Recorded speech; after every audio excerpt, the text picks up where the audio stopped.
the strategic dance of influence. What is Machiavellianism?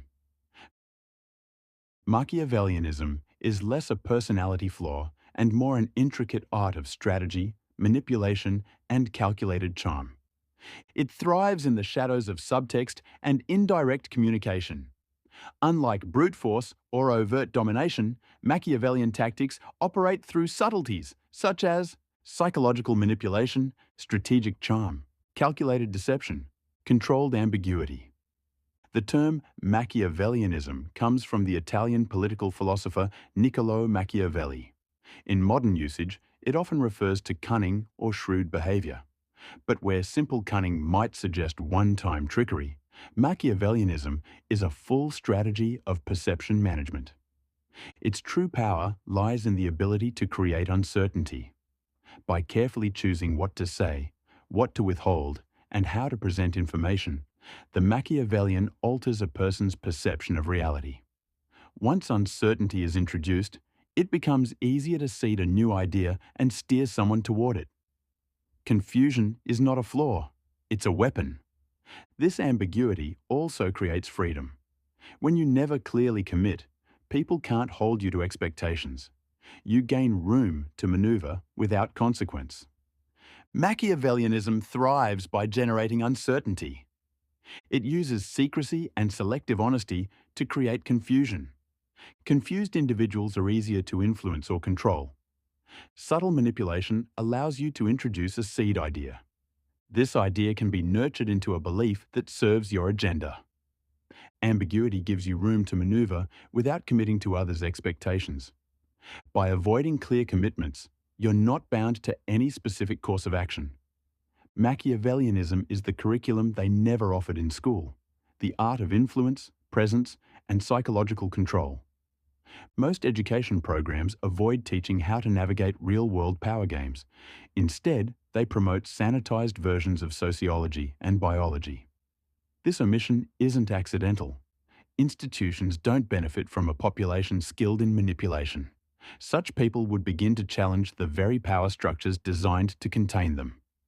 To the elite, however, Machiavellianism is indispensable. It is the tool of upward mobility, of influence, of quiet conquest. Those who rise from nothing without inherited advantage often rely heavily on these tactics. Where doubt exists, opportunity is born. The skilled Machiavellian can claim power and justify their ascent convincingly. They know how to reinforce their new position by offering tangible results, feeding their subjects' sense of security and thus reducing resistance. Influence in action. A workplace example. Imagine you're promoted to a supervisor role. The previous supervisor has left, and now you're in charge. But a tight-knit group of 5 co-workers begins to challenge your authority. They're dismissive, gossipy, and united. If you do nothing, your position becomes fragile. Losing their respect may mean losing your job. Respect cannot be begged for. It must be earned through strength. Pleading only reduces your perceived value. Power is respected, and manipulation is a form of power. To resolve this, you turn to division. You separate the herd. Target 2 of the more attractive and insecure members of the group. Give each a private reward, a 10-minute longer break, and ask them to keep it quiet. You tell each, "You've been doing a great job lately, so I'm letting you take a bit of extra break time. Just keep it between us." This strategy feeds their vanity and gives them the sense of being favored. You subtly imply they are above the others. Naturally, the remaining 3 notice this imbalance. Jealousy grows. The group splinters. Tension rises. The 2 favored co-workers bond, separating themselves emotionally and socially from the others. Now you have 2 factions instead of one united threat. The original power structure has fractured. You continue to guide the narrative. If confronted, you deny giving special privileges. This both protects your role and reveals who cannot be trusted to keep your secrets. If betrayal occurs, you learn who is disloyal. You punish them quietly or publicly, depending on your goals. The message is clear. Betrayal has consequences. Eventually, you flip the script. In a staff meeting, you announce that the extra breaks are ending. But in fairness, the privilege will rotate. Two new members get longer breaks, while the previous favourites are cut off. The result? Resentment shifts, alliances weaken, and trust within the group collapses. What was once a threat becomes manageable disarray. Divide and conquer works just as well in an office as it does in politics. Machiavellianism as a tool of the powerful. Those low in the hierarchy must play a longer game. When you lack institutional power, you build popularity. You win trust. Eventually, you gain enough leverage to act. Like politicians, you gather favour not out of genuine care, but as a step toward influence. Once empowered, you no longer need approval. You act freely, shielded by the support you've cultivated.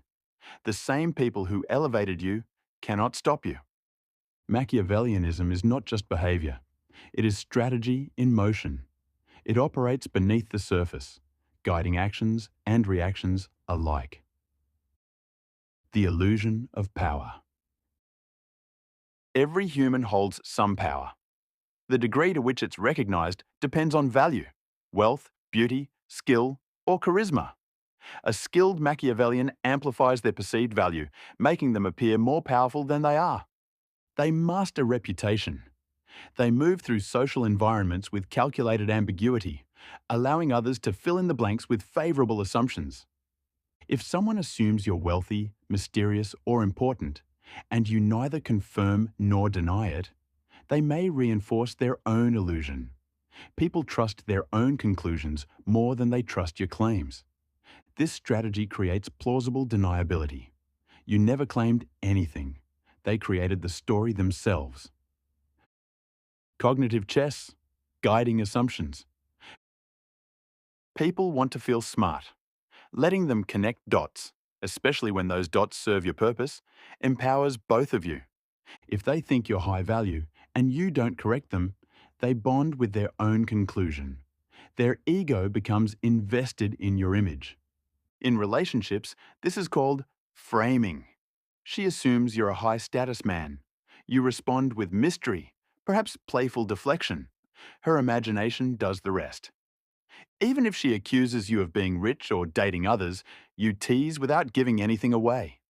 She chases clarity, and you remain the puzzle. This ambiguity isn't just flirtation. It's a form of power. Reputation and the feedback loop. When others see you as powerful, that perception becomes reality. Women compete for your attention. Men defer. Influence snowballs. But this momentum is not created passively. It must be curated. Each ambiguous moment, each denial, each reward, it all contributes to the frame you project. Machiavellianism is the strategy that organizes these behaviors. It's not about lying. It's about guiding belief. A continuous feedback loop emerges where the Machiavellian benefits from strong pre-selection in their environment. This social advantage leads to frequent validation and desirability, reinforcing their dominance. That constant affirmation feeds the narcissistic fuel within the dark triad. This effect isn't a deliberate tactic. It's a passive outcome of perceived power. In red pill terms, this is linked to the idea of the hamster, people filling in the blanks on their own. You don't have to lie. You let others assume things based on limited or vague input. Their minds generate rationalizations, regardless of truth or logic. You guide their assumptions through playful ambiguity, never confirming or denying anything. Whether it's "I don't kiss and tell" or "I don't snitch," the method remains the same. Control perception without providing clarity. Where narcissism is the ego fuel, Machiavellianism is the psychological engine. It turns raw desire into directed influence. Learn to play the game, or be played by those who do.